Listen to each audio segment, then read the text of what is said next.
How are you doing? I'm just continuing the conversation I started on Facebook a few days ago about the poor player and spectator behaviour in different parts of the rugby league world. I started that conversation on Facebook the other day. I'll go into that in a second. I'll also go into and talk to you about the aim higher that starts in Sydney in a few days and in Melbourne. So if you're on YouTube in particular, use the markers underneath so you can go straight to those points. Look, I am getting really fed up with stories I'm hearing, things I've seen, both in Australia and in England. I can't comment on other countries that play rugby league, but there's been a lot coming from Australia and England. As soon as I mentioned it, the amount of messages I got, the amount of comments I got about player behaviour and about spectator behaviour. It's probably quite appropriate that I'm wearing an England shirt right now. You know, football has been associated for years, and by football I mean soccer, has been associated for years with players that misbehave.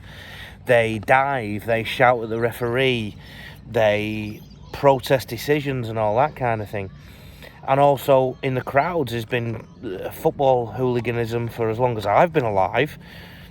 Well, is that what we want rugby league to be thought of as? I remember growing up, and I'm not on my own here, and it's not that long ago, and it still happens in some places. Players always used to call the referee sir, and rugby league matches, people tended not to get arrested.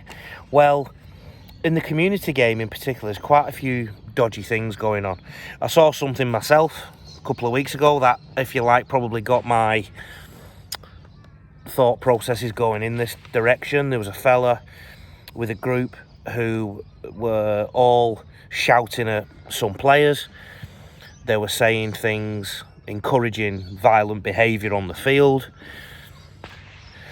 They were using awful language in front of children, in front of families. The scenario, steward-wise or volunteer-wise, was a tough one. People are crying out for volunteers at these rugby league clubs, so it probably didn't get noticed for a while. Nobody around sort of stood up to them either, because it was quite a big group. All I'll say is that person needs to find the you-know-whats to go on a rugby league field and say some of the things that he was saying, stood behind a fence, say them on the field when somebody's about to run at you or somebody's about to tackle you. And the chances are that person and the people around him don't have the guts. It's a story from an under-12s game in England, Division D, so we're not talking even the highest level of under-12s.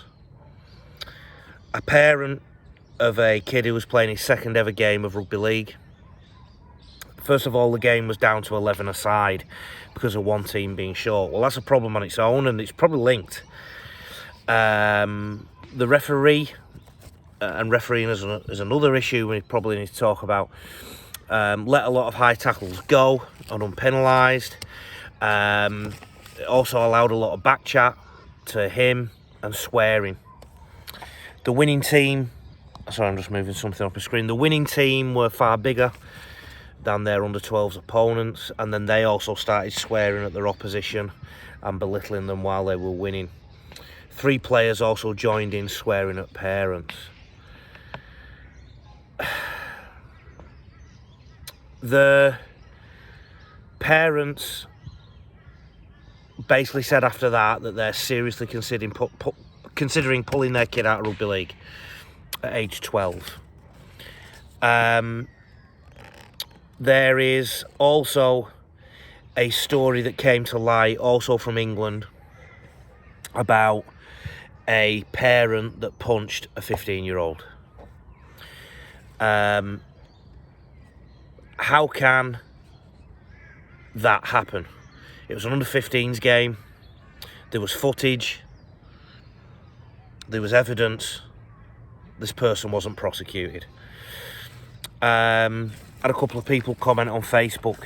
Dave McKinn said that he's been coaching for 25 years and teaching, and that it's getting worse.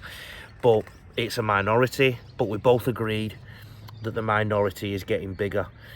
Matthew Hislop said that he's coached league and union. He's never coaching league again. You wouldn't believe it unless you've seen it. Jeff Bomber, my mate, says that the intervener, so the person who intervenes and says please don't do that, is probably in just as much trouble now, because of cameras and all that kind of thing. And anyway, what do we do about it? That's the key thing. Look, I'm a rugby league man through and through. I don't like my sport to be associated with this kind of behaviour, and nor should you. Let's talk about, first of all, the crowd. I think that becomes a society issue as well. So clubs have to call the police. If they've got a problem, call the police. Refer it to the police. Also, film whatever you can. Ask people not to attend. The leagues need to get behind and ban these people from games, and say that they'll call the police if they return. That one's not as easy to sort out as on the field. We need to get back to having kids that refer to referees as sir or miss. We need to have respect for the referee, again, the referee's decisions, but also the referees need to play their part too. I think because of this whole thing that we're talking about, we're churning out referees as quick as we can now, because there is a shortage of referees, and we are also, as a result, over the years, we may have seen a decline in standard. This is not blaming anyone, this is just saying what has happened. There's less referees. Why? Probably because of the abuse they're getting, probably because of the speed of the game and the athleticism and all that kind of thing. But also because it's like a vicious circle. If you don't train them up well enough, then they're not good enough or competent enough to deal with difficult sessions or difficult games or difficult sessions of games when they come up. I refereed a game yesterday as I do this video, actually. Obviously, I've got respect for referees and everything they have to go through. But I think one of the keys of doing it is that you need to know the game. And I've been coaching and playing for the vast majority of my life, and I know things are going to happen before they happen. So, for example, one kid did a high tackle. He did a high tackle because he was a lot heavier than the person he was trying to tackle. The person got past him, and he had to stretch out to tackle him. There was no malice in it. I just said, mate, I have to penalise that, sorry, it was high, I know you meant no malice. And the game continued, and there was a penalty and the game continued. Also, there was little infringements kicked in. For example, players were creeping offside at marker or offside in the line. You just talk to them. It's about relationships. Now, when it comes to reffing, I think one of the big problems I see in games is that if you don't look after the marker area and you don't keep the teams apart, that's when the problems creep in. So keep your markers square, keep the defences apart from the offence. But I'm not having a go at referees here. I'm just saying that we need to train them. We need to have the high standards that we do for coaches. And people will start to realise that how important referees are when there's not enough of them and coaches have to step in for games to take place. And then they can start to get some respect for the man or lady in the middle. And it's a vicious circle. But we start with our player attitude towards referees. It's disgusting. And player attitudes towards other players as well. Our sport is one of the most physically demanding on the planet. Anybody who steps on a rugby league field is a warrior, is brave, even if they're on a wing rather than in the middle, whatever it may be. This isn't a sport where we can chuck too much BS around. Of course it happens, of course people get competitive, but we need far higher standards when it comes to our lower grade coaches, our junior coaches. And I've seen coach education and coach expectations possibly slip a little bit too over the years. It's time we really focus on this again, because we're in a society now where parents do have a choice. Kids have more choice than ever. We really need to address it.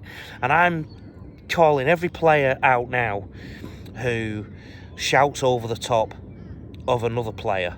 I'm telling you now that wait till next week when there's somebody bigger and better than you who's going to put you in your place. So stay humble. Spectators, if you're going to shout and scream at players on the field, please have the balls to go on a field yourself and say those things. If you can't do that, then don't say anything. You're a grub if you haven't sort of worked that out and you're just shouting things when you've had a few too many beers or rums or whatever it may be. And I'm sorry, I'm seeing a slight deterioration in our standards, both in Australia and in England, and hearing too many stories. We need to act before it becomes a real big problem, before something really bad happens. Aim higher in Sydney on June the 28th, 29th and 30th, which is only a few days away. Look, I'm watching this COVID situation every day, but as things stand right now, I'll be coming down to the clinic. Please check your email. There'll be a note on there for you to fill stuff in, and we'll follow it closely.